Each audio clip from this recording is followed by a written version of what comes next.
Welcome to the Further North podcast, your weekly dose of the North Melbourne Footy Club. My name is Josh, and this is a fan-run podcast doing match previews, reviews, and everything North. Let's get it started. Look at Archer come in and go bang! Nathan Thompson gets the fist pumping and goes pops over that. We're heading to the finals. Welcome back, guys. Further North podcasts. My voice is a bit dead. I'm going to apologise straight off the bat here. Went down to the game yesterday, Bay 29. It got a bit loud. I started a couple of kangas, and the voice box exploded. So I've recruited some help. I've recruited some backup here. Admin number 2, North Melbourne closer to a flag. Thanks for having me, mate. Great to be back in the studio. That's it. You're going to have to carry a bit of this one if my voice starts to go throughout the podcast here. I'll lift for you, mate. Don't you worry. Thank you so much. First up, actually, I haven't even got this as a dot point on my little spreadsheet here. How are you feeling after the game? Not mad, but a little bit disappointed and sad. I think we gave it a red hot crack, which is all you can ask for. Correct. Yeah, a bit dejected, but you know what? It's weird, better than isn't 2022, hey? Yeah, I mean, it's weird to set your expectations this year. So obviously went down by 23 points. Good Friday. Bumper crowd, was it 60,000, 50,000? Yeah, they sold the joint out. Biggest crowd in 10 years. So we are now literally massive when it comes to crowd capacities. We already knew that though. A great day. It was good, but it would have been nice to get the win. Yeah, it would have been good, but I guess look, it just shows how far we've come. This time last year, that exact game, that would have been a 10-goal loss for sure. Absolutely. So we'll have a quick chat about Bay 29. Thank you to everyone who's listening here that came down.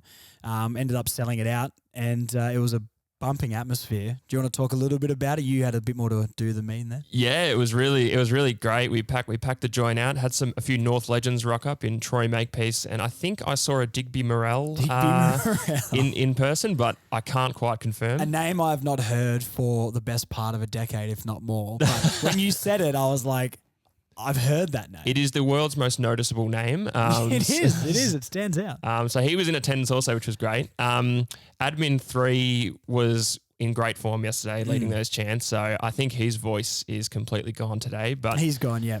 The atmosphere, the vibes, it's just great. It was great to everyone to get around Roos, and Bay 29 pops off always. Absolutely. So we'll get into it. A little bit of analysis. We're going to go through the team lineup first up, all right? So here's the ins and the outs when it got announced on, Wednesday, Thursday. In came LDU, we knew. Simpkin, we knew. Darcy Tucker and Aidan Bonner came in. And what's his name? The one with the hair. Miller Bergman. Miller Bergman was a late out. So in came Daniel Howe, everyone's favourite Daniel Howe, and Hugh Greenwood was the sub. When that team was announced, how were you feeling? I was just happy to see LDU Simpkin in. That was just a relief to see those two back. Was pretty happy to see Tucker come in. I think he was pretty good last week as a sub. So it was good to see him get a go. Our man Howe coming in as the late in. I guess, look, I think he played okay, reasonable. Yeah. But yeah, I was sort of hoping our man, especially Admin 1, can back me up here. We were hoping Greenwood would come in as he's a favourite. Well, he's not going to make All-Australian ruck if he doesn't play. Yeah, correct. It's as simple as that. He's lost his favouritism on that one, unfortunately. We may as well, really quickly, Daniel Howe, right? Let's a little bit of a quick Daniel Howe discussion we were talking about before. It's crazy how Daniel Howe has now been picked as our scapegoat for everything in this team. I didn't think he played great yesterday. You thought he played all right. Yeah. We were at the same game, sitting in the same bay, and it's wild how there's two different opinions. I do have the benefit of, I guess, watching the replay this morning, the KO Mini, and he gets around the ball. I don't think he's butchering the ball as much, but in a couple of crucial times, he would kick it directly to the opposition. And I think Turner has the same thing for me. I thought Turner was okay yesterday, but then I went back and looked at the stats, and he had like 6 touches, no tackles. But then watching the KO Mini, he came up with a couple of good spoils, interceptions, and contests. So it's that hard line to find. What did you think of Howe and what did you think of Turner? Yeah, I thought Howe was quite good, but again, you could be onto something with I guess the first 2 games he played, he was very, very shaky. And I guess yesterday he was far less shaky, I guess is the way to describe his performance. Yeah. So I thought he was okay. He did butcher the ball a few times, but I think in the first half especially, he was really solid. So I can definitely see where you're coming from. And then, our man Kane Turner, he's never going to be one to get 20 disposals, which we don't actually want him to get 20 disposals, if I'm completely honest. But no, absolutely. We don't have too many pressure players. We need that in our team. And look, he probably could have made a few more tackles yesterday. But I think he's there for his pressure. And if he gets 5 disposals, but, gets those hands in and pressures throughout the game. He's always amongst it, and he's competing. And I think at this stage of our 5-year plan or whatever they're talking about, a player like that gets in the team just for pure passion and heart, basically shin bone of spirit. That's the word, the buzzword. But I don't know if we're pushing for finals. Kane Turner probably, and how those sort of players don't, but that's part of the process. Yeah, it is. So look, Kane Turner, if he could add a few goals every now and then, he would be a great player. But unfortunately, he's a pressure man. He doesn't. The other one was Aidan Bonner in. I think it was him or Callan Dawson. What did you think about that pick over Dawson? I really wanted to see Dawson come in purely for his height. We had a good view of Curnow on Bonner for most of the game, and he stood no chance. Poor Bonner. He's 10 centimeters taller. Yeah, McKay or Curnow, whoever he was playing on. I think they were switching.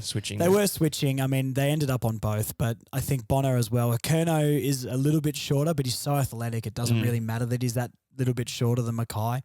Bonner with more experience, and I guess Clarko seems to like him.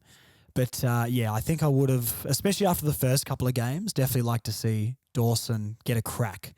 I think we can say Callan Dawson probably isn't playing again. Yeah. If he doesn't come in that game, I don't know when he's getting a game. Yeah, if he doesn't come in when our backline's decimated and we've got probably 2 of the best key forwards in the game. Absolutely. He's probably not going to get a run again, unfortunately. No. That was about it. Obviously, the Bergman out just with illness, so I assume he'll be back next week. But other than that, I wasn't too unhappy about the team. I sort of knew Bonner was going to come in. Yeah. As much as we all wanted Dawson, I think we all knew Bonner was coming in. Yep. And I guess it is what it is. So some positives and negatives from the game. And this was my first game attending this season.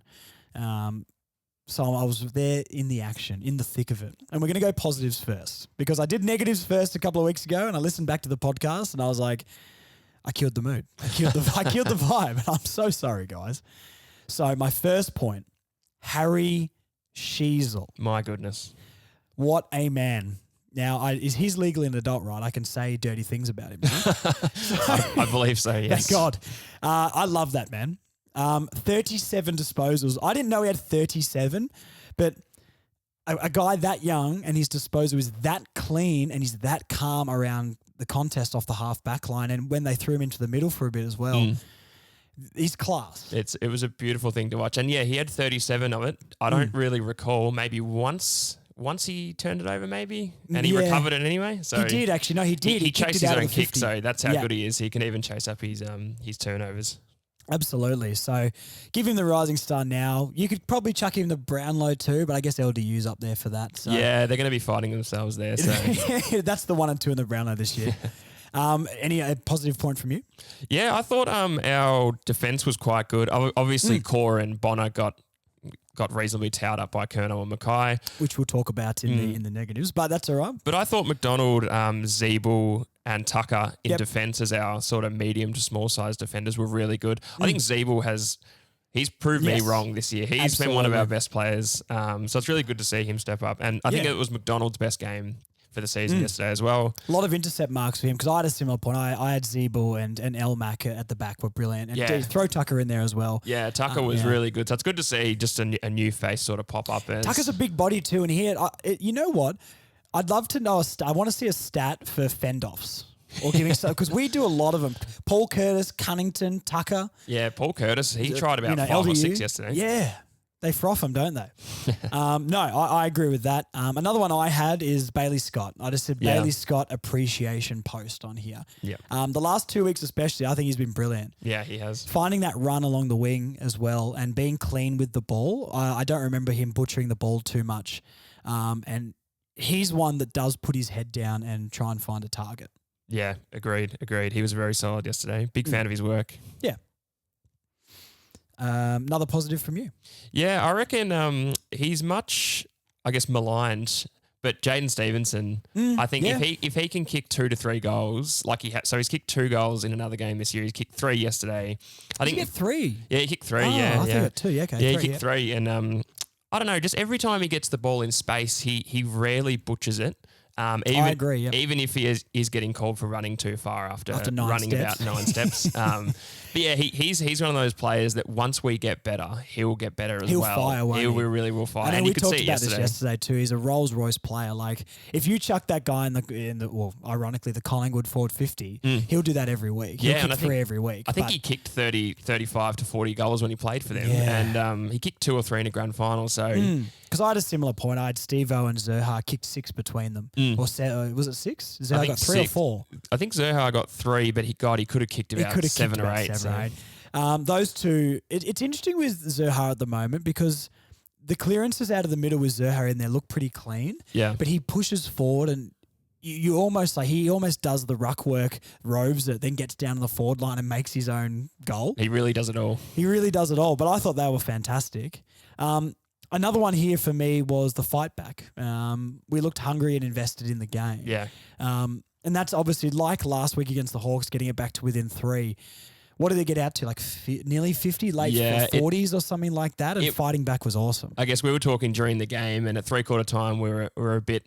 This could either go one of 2 ways. It could go to a 60-point loss, or it could go to it could stay at 40, or we could fight back. And we were really flying at the end there. I think we kicked the last 4 goals. I think so we did, it's really great to see that kind of stuff. Yeah, absolutely. And they're the little things that we've got to take at the moment. Talking to a lot of North fans after the game and in Bay 29, we always sort of like, we're pretty happy with that. And it was mainly the fight back at the end. I think, there was a chance there to roll over and die, and we didn't do that. And we didn't do that last week. And the years gone by, no chance we do that. Yeah. So they're the little things we have to take as wins this year. But it's interesting with North being a bit better than maybe even I expected this year. My expectations has changed from it'd be nice to win a few games and be competitive to we must win every game, otherwise my weekend's ruined. It's crazy to think how quickly it could change. Yeah, I know. Any more positives from you? I also had just a small one that when Greenwood came on as the sub, like we here at North Coastal Flag really, really rate Greenwood and love him to bits. Favourite player, I believe. Admin One's favourite player, that's right. He was really great when he came on. So I'm hopeful he can win his spot back because we really love him. We really love him. And I think obviously Cunnington got subbed off and didn't have his best day, but that's exactly what you need the sub for. A player that wasn't contributing on the day, sub him out. We got Greenwood in the middle and look at the difference he made in the latter stages of the game. So, yeah, fantastic. Another point from me here on the positives, you add Logue, McKay and Wardlaw to this, and I'm excited. Yeah, correct. You know what I mean? Like, 4 or 5 goals the difference. You chuck 2 good defenders on there to just even halve their goals that McKay and Kerno got, plus a Wardlaw in the middle to give someone a chop out. I don't know. We've got something here. Yeah, and plus we are playing a team that's 25 years into their 26-year rebuild, so you've just got to remember that. It was funny in the Bay when Carlton started to push ahead and there was those guys in the Bay across really starting to give it to us. Yeah. And then someone yelled out, "You haven't made finals," or what happened last year, and that they instantly stopped. Yeah. And you could just tell it still hurts. It still does hurt. You could see on some of their faces like, I knew they were crying on the inside. And it was fantastic just to silence them that little bit when they were getting up and about. It was really validating, I must admit. It was. The only other one I had here was clearances. I think, once again, our clearances, we're a good clearance team. And even last year, we were a good clearance team. That's the one thing we did well last year, I've said for a while now. And I don't know, Zurhaar, LDU, Simpkin, that as a group alongside Cunnington, you throw Sheezel in there, even a Greenwood and Phillips and Powell. I thought Powell was really good. We've got guys that can rotate through the midfield and impact in different areas of the ground. Yeah. And I think our midfield maybe lacks one or two players with that A-grade class. Yeah. But we have players that can be that. Yeah, we've got depth finally, which is great. So there's, like you said, there's a heap of players that can rotate through, which is very exciting. Yeah, absolutely. Any more positives on your end here? Nah, my last point was the same as you, just the clearance work. Simpkin was really, really good yesterday. LDU, another 30 disposals. He pretty much gets the ball whenever he wants. It's funny watching the replay this morning. He gets the ball and someone will go to tackle him. He'll just like casually step to the side and be like, okay, you're gone now. Yeah. Now I'll wait and find a target. Yeah, he's got a lot of time. Yeah. My ACLs wild. would both just rip to shreds if I tried any of those moves. Long-term injury too. I mean, off the top of my head, the last positive point here, North fans brought the atmosphere yesterday. Yeah. And people have said, obviously, we're not the biggest club. We have a smaller fan base compared to your Tigers, your Pies, but when we're there, we're loud and we're passionate. Yeah, there correct. was heaps of North fans there yesterday. We all got out. It's good to see every North fan getting together and seeing what's happening at North right now and seeing the improvement, and that drove everyone to the game, and I thought that was good to see. It was really good to see. And also the other thing that I thought was really good to see is when we were down by 45 or whatever, I really didn't see many people leave. Everyone stuck it out for the entire game. And I guess, it's just about that building that positive energy because it resonates with the team. And, that's what we love to see. Get around it, lads. Some negatives now, all right? And look, we're not going to dwell on these too long, but my first point here is the one that everyone's talking about. We're not going to go in too deep on this, but we will chat about it. The umpiring and the free kicks. Now, I think we all agree that we didn't lose the game because of the umpiring. Yeah, it definitely didn't help us, but I'm not going to say that's why, even if it's what my head wants to say right now, if in all honesty. But the one thing I will say with the umpiring yesterday is you look at the free kicks, and I think it was 20-21. Obviously, free kicks are fairly even there, but it's where they got the free kicks and how they got the free kicks. Yeah. I'd love to see a stat of how many free kicks led to goals. Obviously, the ones that stand out, Zeeble pushing the back, I think, on decoding. Yeah, the 50-metre penalty, yeah. Yeah. There was one where, I can't remember who it was, fell on top of Charlie Curnow just outside the square. Yeah, it might have been Core or Bono maybe. Maybe one of those guys. They're maybe the two that they got gifted goals for. There was another Curnow one. I think Bono went up for a contest. Look, he did clip him in the head, but I don't know. It's where they were in front of the goals. And I guess the Zurhaar one. Yeah, so I think well. Zurhaar, his head is still in that forward 30 because he was clearly decapitated in that play. But I guess what we were talking before, that whilst that was the most clear free kick, we did score a goal directly from the subsequent play. And didn't celebrate because we were all too angry for the non-call. Correct. But that one, and I guess the other one that we sort of touched on just before was Stevenson running into 50. He took about 4 meters and he was pinged for run too far, which hurts because that's a chance. Once at again, chance at a goal. Did butcher it afterwards. Should have just taken a shot. But yes, he. We won't talk about the butcher. We'll just talk about the bad umpiring. Talk about that. Would you pretend that didn't exist? Yes. So I would say the umpiring wasn't one-sided. What I will say is where the Blues got their free kicks and how they got them was poor. Yeah, it certainly felt that way, yeah. Yeah. But that's about all we're going to dwell on that because we could go on for hours about this and we're not that sort of people. No, we're not.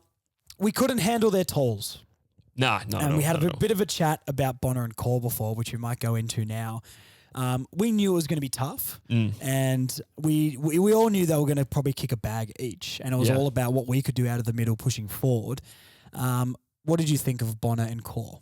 Yeah, I think it was just a recipe for disaster, honestly. Yeah. Watching it live too, you could really tell that Bonner and Core were both a bit out of their depths on those two. Absolutely, and when you think about, I guess, McKay on McKay, which we'll get one day, he doesn't kick 5 on McKay. And I don't think probably Curnow doesn't. Logue. No, I don't think so either. No. Look, that's not saying they still might kick 4 or 3 Look, they're or always something. going to bag 2 or 3 each. Yeah. But even watching that replay back this morning, a couple of McKay's marks he took around the goal, he's just too big on a Bonner. And it's like, if our Mackay's there or Logue's there, it probably doesn't clunk half of those. Yeah, correct. And it's just those fine margins. If we got done by 50, who cares, right? But 4 goals, it's like that could have been the difference. Because I legitimately think if we had McKay and Logue in that game, we're right in it and possibly could have won. Yeah, I agree. So the other debate we had about those two was when McKay and Logue are there, or if any of those two guys, who plays?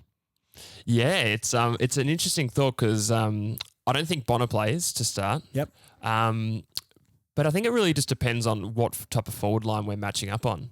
Because like you were saying before, if we're matching up on a forward line that's got three big dangerous talls, which doesn't happen often, you'd probably want like the Bulldogs tend to run recently as well. Yeah, you'd need the three key defenders. But a lot of the time, there's not many teams that really have a three-pronged attack. So correct, yeah. I'd be interested to see once we do get McKay, Logue and Core back, which praying that happens very soon. We can sort of watch a few games and get a sample size to see how that looks. But yeah. I'm going to get a lot of hate for this because people have already mentioned this to me before. Thank you for those messages, guys, as well. If we have Logan McKay in the back line, I would be picking Bonner over Core. Now, I think Core was better yesterday and has been better throughout the season. Notoriously, I haven't been a big fan of Aiden Core, and we know this from previous podcasts.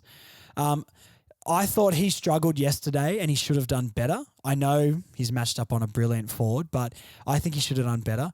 Bonner, if we have those two guys covered and someone as versatile as Bonner, because he's not sort of big enough to play on the tall, but he's kind of not small enough, but being a third man up, I just think I'd rather have the type of player that Bonner's meant to be alongside a Logue and a McKay. Yeah. Core is currently the better player, but if you stick three, 190 plus centimetre guys in that back line, even against Carlton yesterday, I don't know how that goes. So if Silvani, as an example, is that third forward, I would rather Bonner play on him than Core. Yep. What do you think of that? I actually agree completely with that. I'd be really interested to see. Hopefully next week against Brisbane, we see Logue, McKay, and Core all in. And I'm doubtful on McKay. Yeah, For me, I would be like, look, we're not winning this Brisbane game, right? Well, it'll be a miracle. And we're going to play in front of like 500 people in some rural Adelaide ground, right? Can't wait. It'll be sick, though. That would be fun. I can't see us getting the chockies against Brisbane. Just rest McKay one more week. Yeah, what's it going to matter? Just rest him. And then I think we've got, is it the Ds after that? Yeah, you probably need him more for the Ds with their forwards. So that's probably what I would be doing. But go on. Sorry, I interrupted your point. No, that's all good. So I'd be just interested to see once we do get the three back, which I'm just really praying that happens one day because it seems like it never will. I know. Just to see what it looks like visually. Yeah. And we'll quickly find out whether the third is redundant. And like you said, I think you mentioned before, Bonner in a Josh Gibson type role, which would be very, and he's ironically the backline coach. So Clarko seems to like Bonner too. Yeah. You just get that sense like Kane Turner. Yeah. And Daniel Howe. Like he just seems to have these players that he likes. And I don't know. I don't know if I'm crazy here because I think I did a poll on one of the Spotify episodes and people would always pick Core, but they're very different players. And if we've got our two best defenders there, I think Bonner is better beside them. But look, bash me in the comments, guys, please. Let me know how wrong I am. I said Larky and Comben didn't fire. I know Larky picked up an injury. Do you know what it was? I have no idea, but he just couldn't walk for the entire game or even get into a light jog. So he was holding his ribs in the replay I watched this morning. Yeah. So I don't know if he got a knee in the ribs or something. He couldn't move the entire game, and usually he fathers Wiedering as well. So Absolutely. It could have been a little sneaky jab by Wiedering that got him off guard. Comben competed really well, and I like what Charlie Comben's been doing. Yeah, I do too. If he's around, the ball's coming to ground. Correct, yeah. And then he's good at following up once the ball hits the ground as well. Didn't make as many contributions yesterday, but look, he's not going anywhere out of that team anytime soon. No. Once again, it is the Blues. These are top 4 contenders, you would think. I don't know. Keep Chom in. We love Chom. Yeah, we do love Chom. The other point I've got here, does that mean, I guess, a Callum Coleman Jones off the bench or something like that? If like yesterday when Larky and Comben aren't kicking goals, having him as like the emergency to bring on, I think that's an absolute must do when he's fit. Yeah, because Coleman Jones can play ruck, centre half forward, full forward, the whole bang. So I think he came back in the VFL yesterday. So fingers crossed he can come back soon. Because I think that'd be the perfect guy. Like obviously Larky's struggling. Yesterday I would have been subbing Larky off and putting Coleman Jones on. Larky's a star, and I love Nick Larky. He needs to win my bet this year that I've got with my mate. Yeah, but I don't know. He just didn't affect anything yesterday, and being able to put someone else in that forward line, I think that could have made a big difference alongside getting some defenders back. Yeah, agreed. And yeah, it was quite crazy that he didn't get subbed because he was limping the entire game. But like we were saying, if we had Coleman Jones as the sub, he comes on straight away and that problem solved, and we end up winning that game. Yeah. I've just got a quick one here. Cunnington was quiet. Look, Cunnington plays every week in this team still. I love Ben Cunnington, and he's a favourite son of North. But I think Clarkson used the sub rule exactly how it was meant to be used. Yeah, and we saw in that last quarter when Greenwood came on, Admin One's number one son, he got clearances and he was really good at pushing the ball forward. I think Greenwood was a massive reason why we came back in that game. Yeah, he was, yeah. It was the perfect sub, someone that's having a down day, which happens every now and then, bringing on a player that can make a difference, and it worked. It worked really well. Poor kicking and decision-making. Now, this is something, young team, we probably don't have a full 22 of players who are completely up to being AFL standard every week. Not going to name any names there, but there's still too many times. What was it? Who was it? Paul Curtis who kicked it to Cunnington in the middle, and it just wasn't on his chest. Yeah, and we fumbled it, and it's gone straight down the other end. Yeah, those short 15, 20 metre kicks, it kills you. As soon as you turn it over there, it's game over. And that leads into another point I've got here where there's so many open players behind the ball for the Blues, and when we were turning it over, I think Harry McKay got a mark and he was in about 20 metres of space. Yeah. And that was another one there. I don't know if it was McKay that marked it off that Paul Curtis and Cunnington turnover, but as soon as we lost the ball, we were gone. Yeah.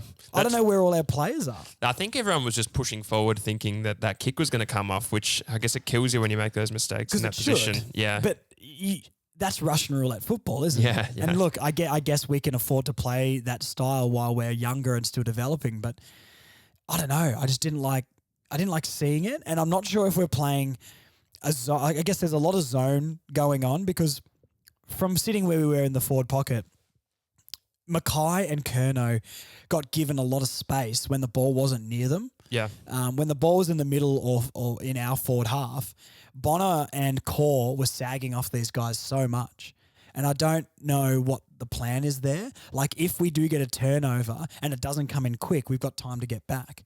But it killed us. Yeah. It absolutely killed us. I reckon, there would have been 2 or 3 goals less on their tally combined if we did sort of man up a little bit more. And I think we might need to find a little bit of a better balance between zone and sticking to your man when the ball's reasonably close. Yeah, yeah. Did you notice that too? Yeah, you did notice that there was a few, especially in the last quarter. Yeah. There was a few just easy over the back. I understand the last quarter, but it was every quarter. I think I said to Admin 3, Rashawn, that I pointed out it was McKay's when he marked the ball in the pocket and he snapped it. He was in an acre of space. No one was manning him up when he was jumping for the contest, and I'm like, where's the? That's the guy you need to look at. If anyone in this entire team, that is the guy. So that the awareness maybe wasn't quite there. But once again, young team, and I hope they'll go back and watch the game and be like, oh yeah, I should probably look for the best forward in the game. Yeah. You know what I mean? Yeah, we hope we can fix that disconnection and they don't kick 10 between them or 11 between them next time. Absolutely. We have the 2 Curtises looked a bit lost, I thought. Now, there's been a lot of criticism on these guys to be dropped, and I don't agree. No, neither. Paul Curtis on his day can be a star. Yep. And Curtis Taylor, I think, is a really handy player. And he did kick a good goal. And he was one of the highest meters gained. Until maybe the last quarter, he had about 330-odd meters gained. Yeah. So I don't think they were bad, but I think they needed Paul Curtis had an off day. I think we chalked that up to just a bad day at the office. Yeah, yeah. Curtis Taylor, he seems that he's a little bit Jaden Stevenson-like for me. Yeah, similar. Where, he needs to have more of an impact on the contest if he's not just kicking goals. So do you just chalk it up to a bad day for those two? You don't want any back to the VFL or anything like that? No, I don't think so. And I think Curtis Taylor especially, I think both of them actually this year, I think they would have kicked a goal in every game. So if they're playing, if they've got a step more to take and they're still kicking goals, I think that's a positive to take from that. Especially Paul Curtis, because I do think that was one of his worser games. But again, he still snagged a goal at the end, and I'm sure he'll come firing against Brisbane next week. Yeah, absolutely. Match winner maybe. I got my money on it now. Oh, God. Let me know if that multi comes through. A couple more. Kicking the ball long. there was a lot of David Noble about that performance when we were getting the ball inside the 50. And we did talk about Larky and Chom before, and you said that the supply's not there. No. And it's like, if you're just blazing that ball long, how are they meant to do anything? Like, it was the first 2 weeks, we talked about how good they were at hitting a target in the 50. Give me your analysis on this. Yeah, I'm not sure whether it was due to the Larky injury or maybe Carlton set up really well and we weren't expecting it. Cassard was cleaning up their those whole bombs. defense. I think, like, even if you look back at the stats, McGovern had heaps of it. Lewis Young had heaps of it. They were just intercepting for fun. Yeah, like the first few weeks we really lowered the eyes and we were hitting leads and it was unbelievable. It was something we haven't seen in years. Yeah. But I did feel sorry, especially for Combin yesterday because he was trying his heart out. He barely got outmarked, but we just sat on his head all day and he's not going to clunk 6 or 7 contested marks everywhere. Like, that's just not reasonable to expect. Yeah, you think this would be one of Clarko's biggest points. Like, I said this after the Hawks game as well. Like, just lower your eyes. You know, I think Powell was guilty of that a lot in just sending that ball as long as he can. Yeah, he's good at I really like Tom Powell, and I think he's having a really good year and getting the ball out of the midfield and linking up with players and even running past and receiving a handball. But yeah, he's just lower your eyes, man. Let's hope that just comes in the next months or so once we get a bit of confidence. And this is the thing with expectation, though, isn't it? It's like, do we criticize everything that's going on and not perfect yet? No, we're looking to win a premiership in a few years, not this year. Yeah, correct. But we take both. And I guess to for context as well, the last Good Friday game we went to, we were losing 52-0 in the first 15 minutes. So. And I think that's the biggest thing to take out of the game, isn't it? Like, the difference compared, and summing it up on a Good Friday game where Carlton are better than the Bulldogs are. Even like you put this year's Carlton team against last year's Bulldogs team, the Carlton probably do them by 50 to 60 points. Yeah. So the fact we came back and did all that is the number one thing we all take away. Yeah, a big positive, I reckon. Last point I've got here, and this isn't a positive or negative. Does anyone want to kick a drop punt in the AFL anymore, or are we just all snapping from 30 metres out directly in front? Because I didn't see that happening last year. I don't know if that was me missing it, but what's going on? I don't know. It's a lost art form clearly, but I think Harry McKay or Ben McKay, whichever one it was, he would have had about 5 or 6 snaps from directly in front, and a classic banana kick from 50 centimetres out that somehow went out on the full. Yeah, who was that? Bono chased him down. I was going to mention that actually. That was really good by Bono to put a touch in there when a lot of players would have given up because he's running into an open goal. No, absolutely. So a big plus for him there. Very Heath Shaw-esque on Nick Rewald, I'd say. The librarian. Absolutely. That's all the points. So what we go to now, we'll go to questions. Exciting. Unbelievable. This is exciting because everybody... thank you so much for writing in on Facebook and on Instagram. And if you don't follow them, please Further North Podcast on Facebook and Further North Pod on Instagram, I hope. Every week I'm going to ask for your questions. So thank you to everyone who wrote in. There are so many this week. We're going to do them all and we're going to see how long it makes this podcast. In the weeks going from now on, if I don't get to all of them, I'll apologise, but please always write them in because you never know when you're going to get on the podcast. Yeah. So, all right, so let's get into these viewer questions. There's a lot about the umpiring and things like that, so we might glaze over a couple of them, and especially if we cover them in the positives and negatives. But Natasha Burns, free kick Carlton. Ridiculous free kicks aside, sometimes it was a bit frustrating watching certain players just bomb for goal when they left open players hanging. Not a demoralising loss by any means, and it was good that we didn't let it become a trouncing like 2022. A bright future with our young players leading in. Absolutely. We touched on that sort of stuff. That's exactly what we've all got to take from the game. So thank you, Natasha, for that. We got Paolo Nicholas. We still handball way too much. I don't think we handball way too much. I think we had a few really nice chains through the middle that come off really well. I don't mind seeing it. It's better than it's better than just bombing and blazing away. So I agree. There is a time where you've got to bomb it, but I'd rather us be able to link up with handball. But look, it did get us into trouble a couple of times. Yeah, so maybe overuse a few times, but yeah, like you said, you'd rather see us give it a go than just bombing it away every time. Jason Rollard, equal shots for goal. The game was lost due to a short period at the end of the third quarter. Curtis Taylor needs to practice goal kicking. I agree with the previous comment. The ball was bombed in too often. Yeah, pretty spot on. Pretty spot on. Curtis Taylor did miss a fairly easy set shot, but then he nailed the harder one. Yeah.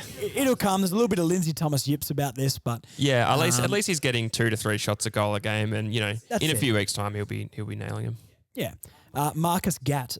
I wish nothing but bad dreams and feet filled with Lego pieces for the bald umpire. No comment on the bald umpire. We're not going to go there, but thank you for the comment, Marcus. Bald umpire.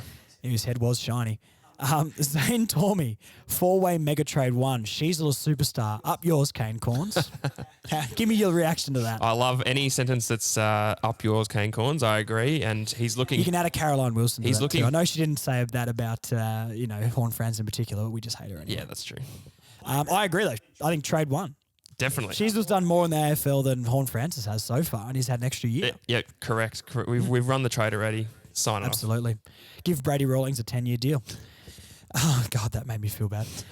Aaron Giggins, happy with how we played overall. Pressure got us in the third quarter due to the amount of missed shots and lack of forward marks. Carlton's counter-attack put us away. Carlton's defence was elite today, and that was the difference. Full-strength backline of Mackay and Logue, and I guess Bergman, we missed his pressure today, and we take the win. Some average decisions from the umpires, but it went both ways. Another great effort from the boys. I think that sums it up pretty perfectly. I agree with those defenders coming in. It probably is a different game. I wouldn't guarantee a win, but I'd say we would have been right there for it. Yep, agreed. And yeah, the umpires did screw us in pretty key positions, but not the reason. Nah, definitely not the reason we lost. But yeah, they're right. It was a few crucial ones in the third, but we move on. Yeah. Shannon Standring shows how thin our backline is without Ben or Griff. Colonel Mackay winning pretty much every contest. True. Still so many positives and happy with how the season's gone so far. Absolutely, Shannon. Very similar to the last comment. I'm glad everyone's on the same train. I'm really liking the positive vibes from the comments. It's good to see. I'll just wait. Tory McGaffin. Tory's is good. Tory. Sorry, I said Troy for a second there. I'm thinking of Troy Makepeace. We all are. Ripper turnout by the North supporters. It almost looked to be more than the baggers there to see. Yeah, I actually kind of agree with that. There was completely. Heaps of North there. Their 2 big forwards killed us, which was always going to happen. Look, we always knew that was going to happen in this game. And he says, Mackay and Griff back. We should have gone close on winning that one. Go Room. Yeah, go Room. Go the Room. Harry Shiner. Umpires won their multi. Thank you for that comment, Harry. We will we'll investigate move on further. from that. We'll investigate further. Glyn Lavender, a regular commenter, actually. Amazing how when a team gets a run on, things start to go their way. In the third quarter, every 50-50 seemed to squeeze out Carlton's way. Every ricochet off legs ended with a blue. It's actually quite amazing to watch. Rue's inaccurate kicking for goals and a pressured short backline were the difference. Yeah, true. Forget the forgettable umpiring. The things we can control, we didn't control as well as we should. 4 games in, doing okay. New lessons for the young guys week in, week out. Yep. Along the same sort of line as a lot of these comments, and it's good to see that everyone's understanding there's room to grow, but it's noticing the improvement. Yeah, exactly. Ryan Hines, whoever the umpire is that tried to say Zurhaar raised his arm with that head-high contact should never be allowed to umpire in the AFL again. You could see his face. He knew he'd made the wrong call. Great maturity by Cam, not causing dissent when the guy deserved to be absolutely sprayed. Watching the replay this morning, go back and watch it when you can. Zurhaar has just got the most stone cold, dead in his eyes look when that didn't go his way, and you can tell he's spewing. Yeah, that's good maturity though. Good pickup by he didn't react at all. Because imagine the scenes in Bay 29 if he gave away a 50 or a free kick. Zurhaar there, Mate, Troy Makepeace would have been swinging in the bay. The lid would have been lifted off Marvel Stadium. Absolutely. Rich Whitman, one of those. The first 2 quarters, this is a bit of an essay, but thank you for your comment. The first 2 quarters were fast and high pressure. North's attack on the ball and player had Carlton rattled. Unfortunately, our young legs started to give out on us in the third, and Carlton's seasoned bodies gained the ascendancy. Their 2 talls didn't get any shorter, but while our defenders tried gallantly, Mackay in particular, were just too big and strong. The brutal call of Stevenson's running too far after 2 bounces was a 12-point turnaround and also changed the momentum of the game. That is true because they did go up the other end and kick a goal. Elmac has been very good for us this year, and his intercept marking and spoiling was outstanding again. He's playing like a captain. Yes, this is very true. Now, look, Rich, I love your comment, but I've realised there is another whole section to this. We do have a lot of comments to get through, so I might not be able to finish all of this, but I have read the whole thing, and I actually agree with everything you're saying about Stevenson and Comben and Paul Curtis, Greenwood's finish, and he's lastly off, he says, Howe's not in our best 22. But thank you for your comment. Very long for us, though, on this podcast. Jesse Stevenson, Darcy Tucker has a spot. Give me your reaction. Absolutely has a spot in that best 22. He was he was in our top 5 yesterday, so lock him in. Absolutely. Bren McFadden, you can't read out what we all really want to say. What do you think he's talking about there? It could be a 7-letter word starting with U, I could imagine. I'm thinking. I don't know what you're talking about. Adrian Paskett, does Paul Curtis need to go back to the VFL to get some form? Rate him highly, but seems to be down in his form this year. I guess the question there is if he does get dropped, who comes in from the VFL to replace him? Eddie Ford, maybe? Is he breaking the door down at the moment? Or? No, I thought in the start of the season he should have got a shot, but I guess, that would be the only one for me that you could bring into that Ford line. It can't hurt to have a few weeks of Ford in and Curtis in the VFL, just to swing some change. But I would like to see Paul Curtis staying in the AFL team. He was one of our best players last year, so I think he needs to stay in. Aaron McMillan, second efforts from the likes of LDU, Turner and Sheezel gives us hope. They're not giving up, and the young ones are leading the charge to make amends for their mistakes. Tonight wasn't the 4 points, but it also wasn't a loss. There's promise, and I'm excited. Khan the shin boners. Love that. I love how the call out for our man Kane Turner too, because he did try very hard and he put the effort in, which I think translates to the rest of the players. Absolutely. Speaking of Kane Turner, Brad Jamison. Daniel Howe is the worst player we've had since Sam Wright. Brad. Oh, Sam. Do we not like Sammy Wright? We don't have any Sam Wright hate on this podcast, surely. I loved watching Sammy play. He was always solid. Him and Sean Atley running off halfback. The glory days. Those were the days. Prelim final days. Can Kane Turner please be dropped now? He's never been good. Logue suspension plus this umpiring equals anti-North conspiracy. Praying we have McKay and Wardlaw in for the gather round. Love your work, Josh. Look, thank you, Brad. I appreciate your comment, mate. Look, no hate towards Sammy Wright in this podcast. No, again, never. Please, my friend. But I do agree. Look, the umpiring wasn't great, and Logue suspension definitely did hurt us, and the game could have gone a different way. We did say before, I probably wouldn't bring McKay back in for gather round. Maybe just wait until the D's and give him another week. Do you think Wardlaw's coming in anytime soon as well? Look, I would love to see him play. From all reports, he's tearing it up in the VFL, but he is very young. He's coming off a preseason injury, so look, same as McKay, I reckon. Let's not rush him in. Yeah, his time will come. I'm a big component for if the next 2 games against the Lions and the D's, we probably don't need to rush players in for those games. No, we don't. You know what I mean? Or even maybe McKay could be a sub for the Ds or something like that and come on and they can sub Bonner off or something like that, because we're probably not getting up in those games more than likely. I want to compete and I want to try and win the games. I don't think we go in going, we're not going to win it. But I think there is a balance to find with, we're going to Adelaide against a team that just belted Collingwood. We're probably not going to win that, and we are in a development year. But look, neither here or there on that. That's what I think we should do, but maybe people think I'm negative. Jethro Joffa Ellis. Love the name. Another regular commenter. Yeah, fantastic. After the AFL allowed Cripps a Brownlow last year, nothing umpires do surprises me anymore. The third quarter and the gifted goals they received won't stand up to the media scrutiny. Of course, the Channel 7 commentators are obliged not to raise such issues. I do wonder how many punters profited from the third quarter. Was there a betting plunge? Well, once again, we're not going to comment too much on the umpires here, but I don't disagree with you. And lastly, on Facebook here, another regular, Paul Minotti. Darcy Tucker and Sheezel. Wow. Glad to see us not giving up despite having our 2 key defenders out. Amazing turnout by all the North fans, a great turnout, and this should shut up all of those media people about the future of us hosting the fixture. Couldn't agree more. There's nothing better than shutting up media personalities, that's for sure. But I'm sure... Any media personalities in particular there? I've called out Damien Barrett once before. You get on the Damien Barrett. He's my least favourite, so he's the one. He'll no doubt have something negative to say in the next few days about that game, no doubt. Any Damien Barrett conspiracies or something that you've got? Or That he's not actually a North supporter. He can't possibly be. he can't possibly be. All right, let's have a look here. We're going to do some 5-star reviews. That's what I'm trying to find here. And I didn't get this up before. This is awful podcasting, and I apologise. But we got one 5-star review throughout the week. Thank you to the person who wrote this. E=MC3 on Apple. 5-star review. The go-to podcast for North supporters. Thank you so much. That actually means a lot. They just say the right amount of unbiased commentary. That's exactly what we're going for, I think. Yeah.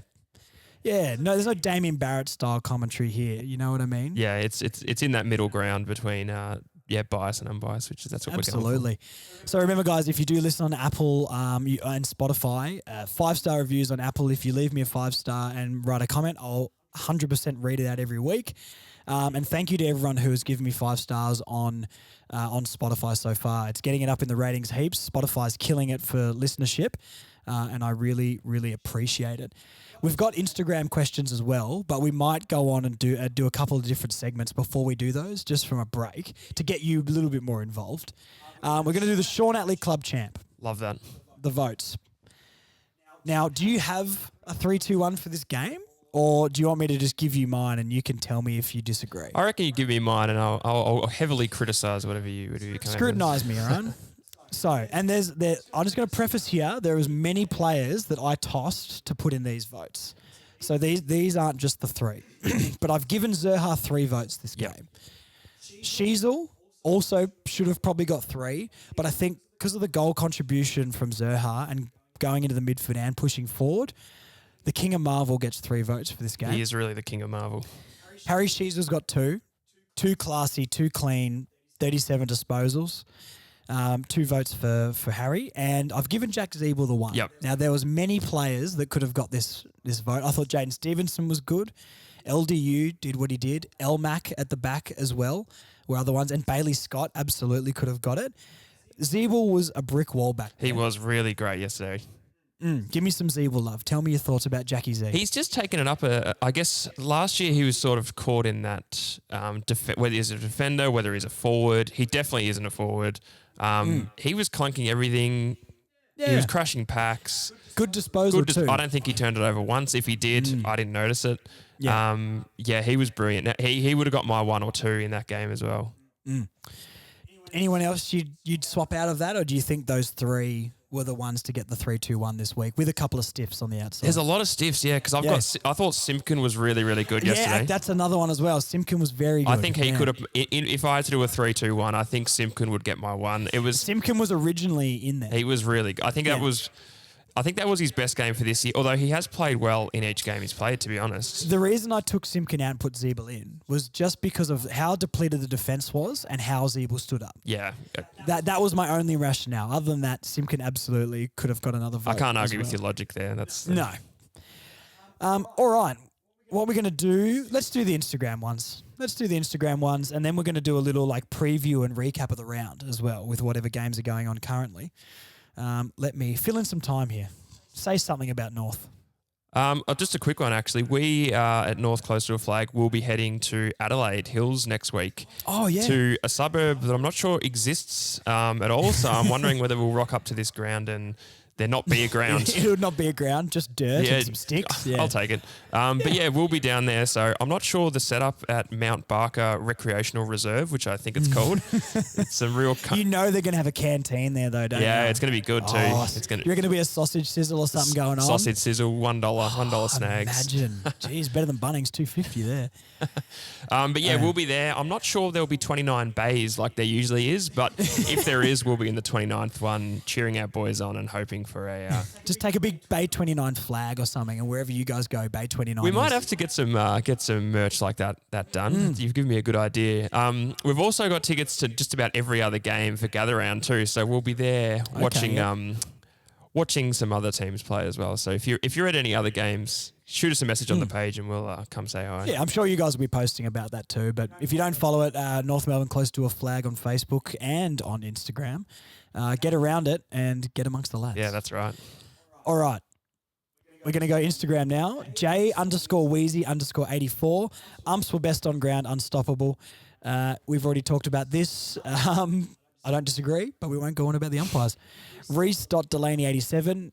Matched them in every area except Mackay's and Logues.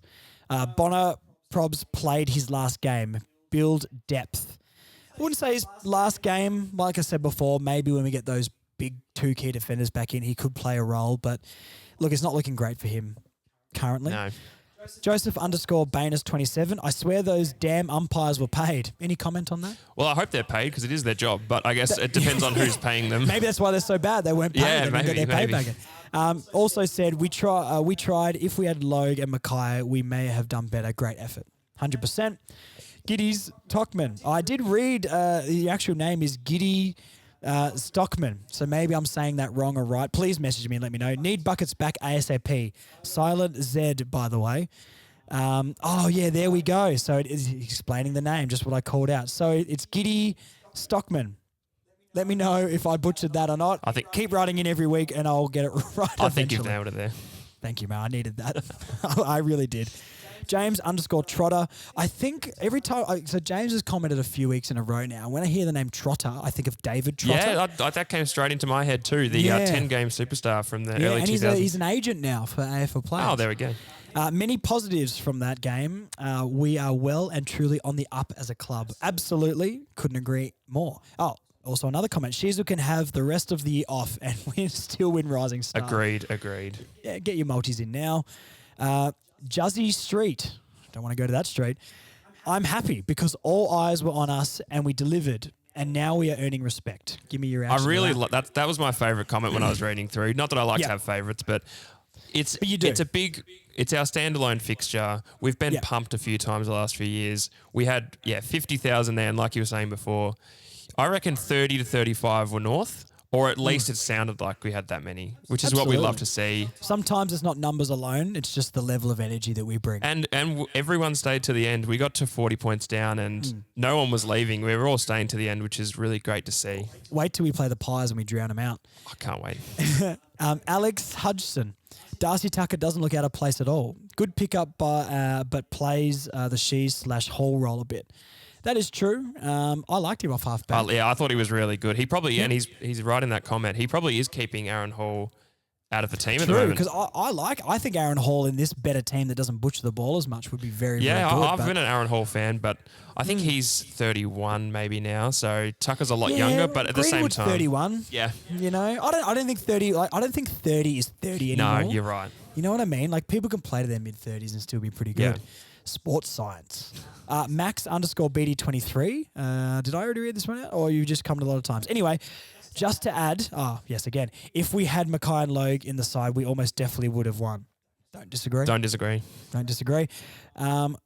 Victory demands dedication. Another regular commenter here and very uplifting. That's inspiring. Name. Well, this comment's inspiring. Umpires. Thumbs down. Shame Larkey was injured. Yeah, umpires did suck, and it was a shame Larkey was injured, but I'd say the delivery was as much to do with that as Larkey's broken ribs or whatever he got. Tom Robinson 128.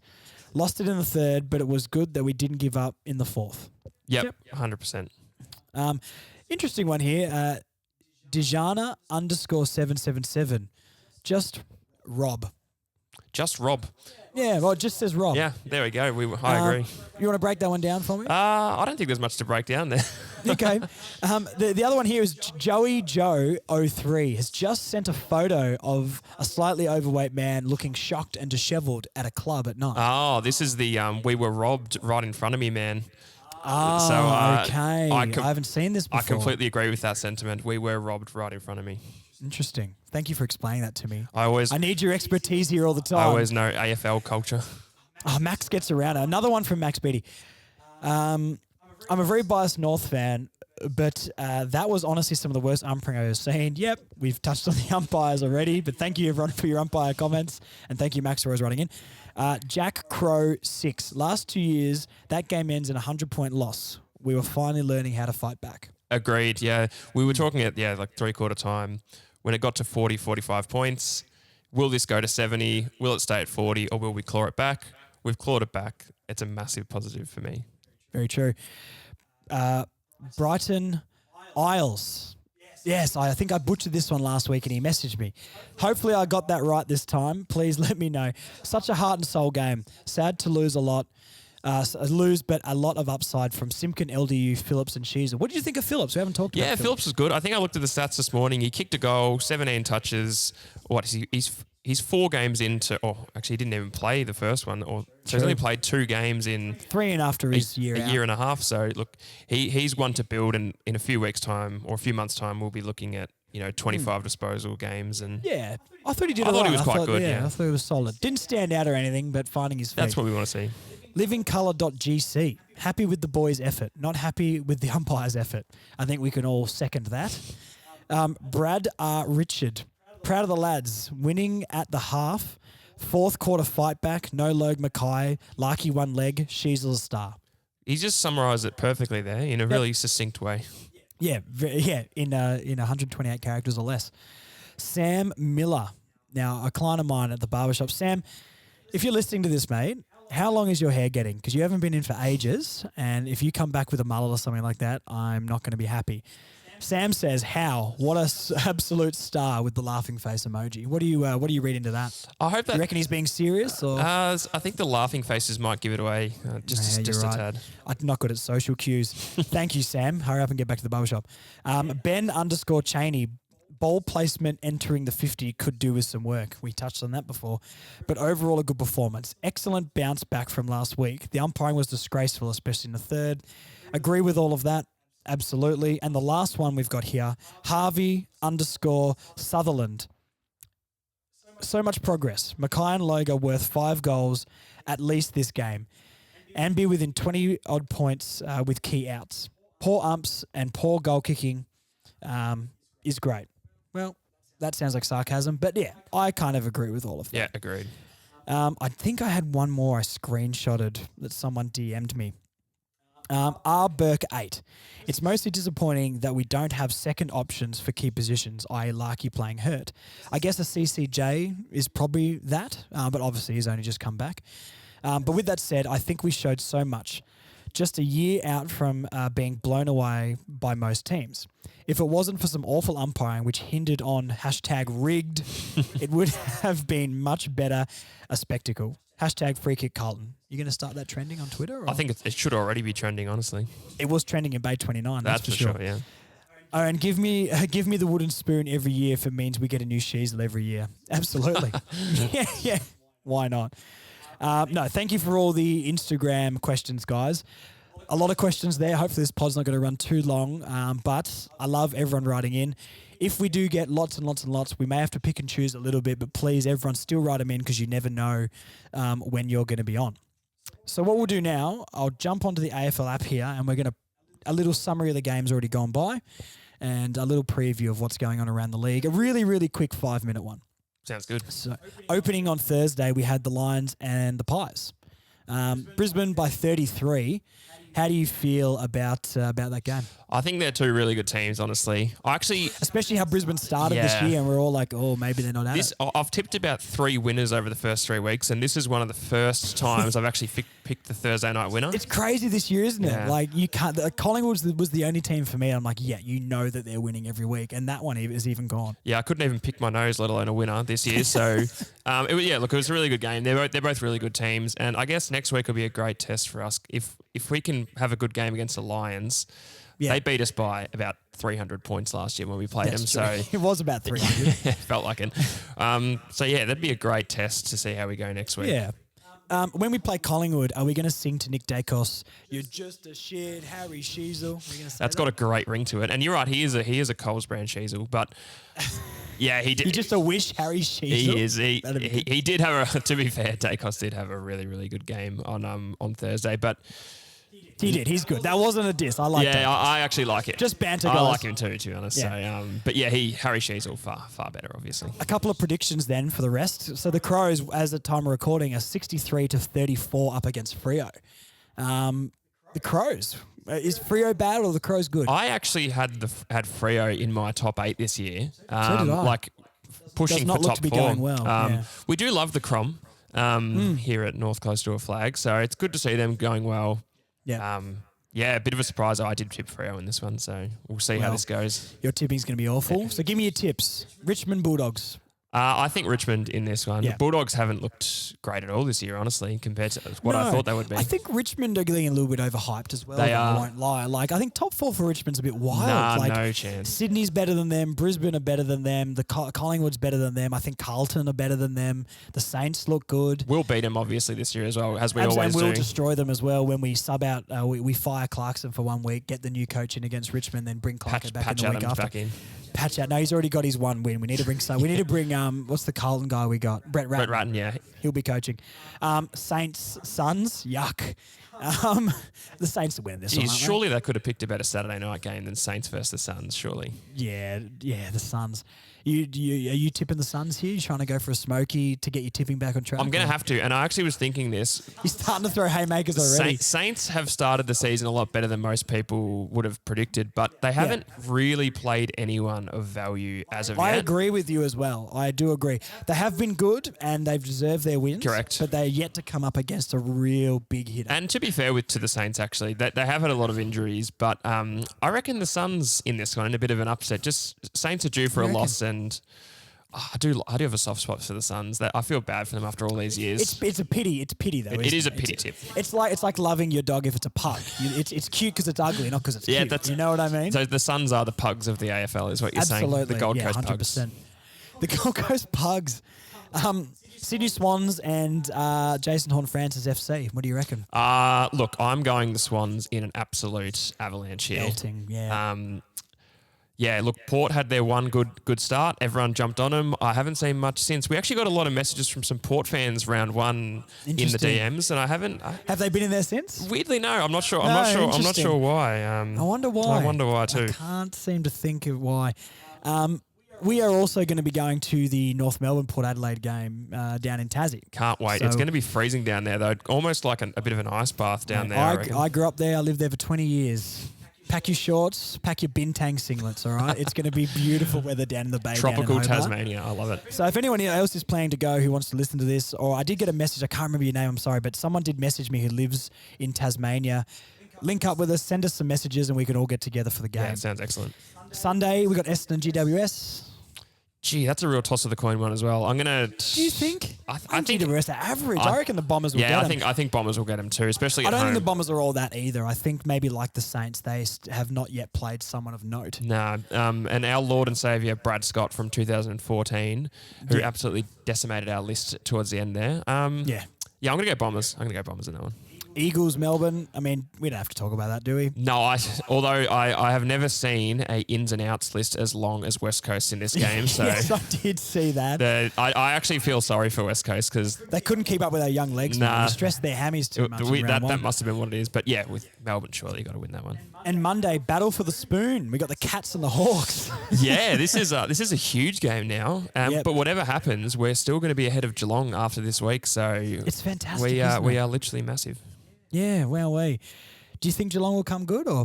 I think so. They've got to. I think so. But they are. Well, I've been saying it for years. Not as good as we maybe thought they were at first. No. So look, they'll come good, no doubt. But 3 losses at the start of a season isn't ideal.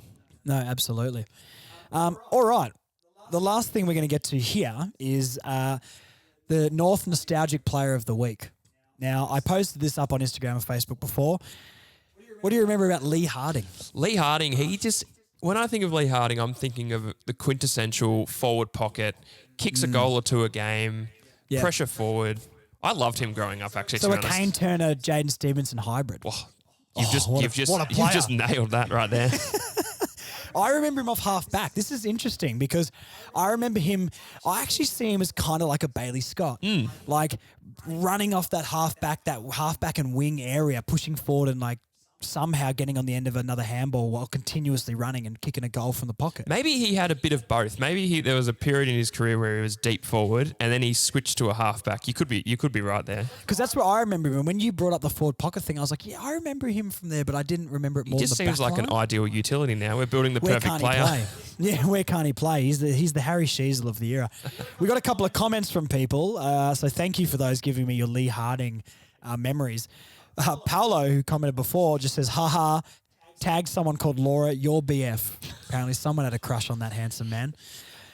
Christopher Moore, do I ever, and has linked me to Leigh Harding Wasabi on YouTube. Oh, an all-time, the Australian Idol star, an all-time Leigh Harding. classic. I did Google Leigh Harding, North Melbourne, and it came up with more pictures of Leigh Harding, the singer, which was concerning.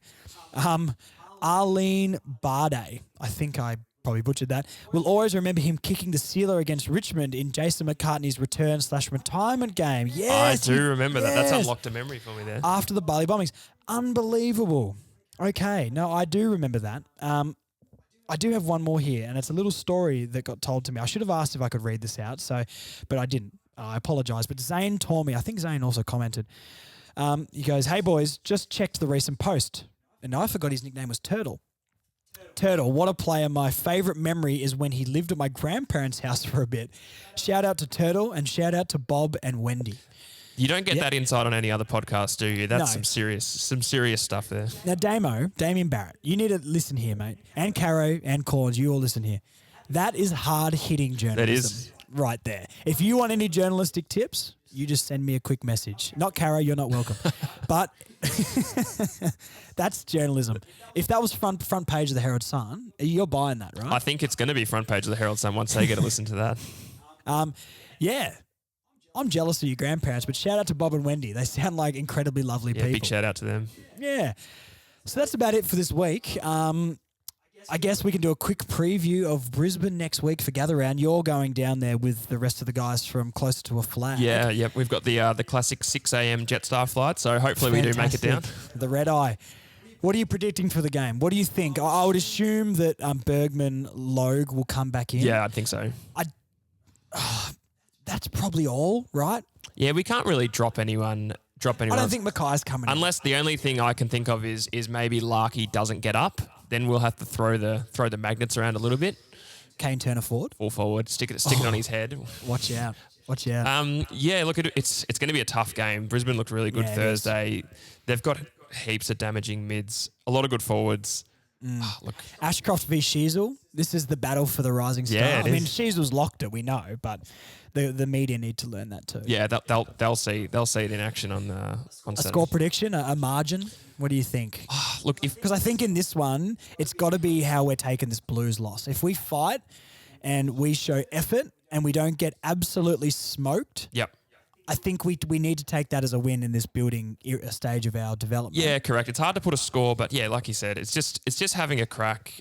If we play like we did against the Blues and just tighten up, I guess the third quarter we're a little bit down. If we tighten that up, look, if we can get within 5 or 6 goals of Brisbane, that's a huge win. But at the same time, if we lose by, it's how you lose. It gets exactly right. Like if we lose and we throw in the towel and go all defensive and bombing down the line, we'll be a bit upset. But look, let's just have a crack and who knows? Yeah. Stranger things have happened. These games at the moment, I'm not saying they're a free hit like you don't care about the result. Of course, we want to win.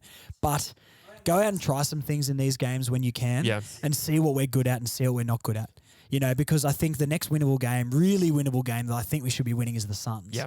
So we've got a couple of weeks here against some pretty good opponents to really test some things. And we get a fully fit side in for that Suns game, and we absolutely stick it to I'd them. love to see that. And who knows, Mount Barker Recreational Reserve could become our spiritual home, and we are.